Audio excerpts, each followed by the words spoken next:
നല്ല കല്യാണ നെയ്ച്ചോറിന്റെ മണം. നല്ല പെർഫെക്റ്റ് ലുക്കിലും ടേസ്റ്റിലും ഗീ റൈസ് ഉണ്ടാക്കണ്ടേ? എന്നാൽ ഈ റെസിപ്പി ഒന്ന് ട്രൈ ചെയ്ത് നോക്കൂ. അരി കഴുകി 10 മിനിറ്റ് നമുക്ക് കുതിർക്കാൻ വേണ്ടി മാറ്റി വെക്കാം. ആ സമയം എണ്ണ ചൂടാക്കി നമുക്ക് അതിലേക്ക് കുറച്ച് ഉള്ളിയും കാഷ്യൂവും കിസ്മിസും കുറച്ച് കറിവേപ്പിലയും കൂടി വറുത്ത് കോരി മാറ്റി വെക്കാം. അതേ എണ്ണയിലേക്ക് ഒരു സ്പൂൺ നെയ്യും കൂടെ ഒഴിച്ചിട്ട് ആവശ്യത്തിനുള്ള ഹോൾ സ്പൈസ് ഉള്ളിയും കൂടെ ഇട്ട് നന്നായി ഒന്ന് വഴറ്റാം. അതിലേക്ക് വേണം നമുക്ക് ചെറുതായി അരിഞ്ഞു വെച്ച ക്യാരറ്റും കൂടെ ചേർത്ത് ഒന്ന് വഴണ്ട് വരുമ്പോഴത്തേക്കും വെള്ളം ഒട്ടും തന്നെ ഇല്ലാതെ വാർത്ത് വെച്ച അരി നമുക്ക് ഇതിലേക്കിട്ട് ഒരു 5 മിനിറ്റോളം നന്നായി വഴറ്റാം.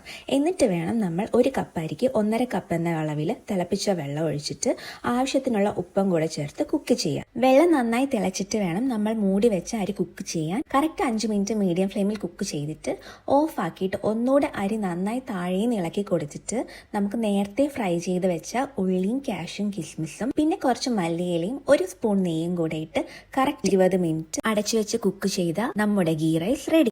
അപ്പോൾ ഇനി നിങ്ങൾക്കും ഉണ്ടാക്കാം പെർഫെക്റ്റ് ആയിട്ടൊരു നെയ്ച്ചോറ്.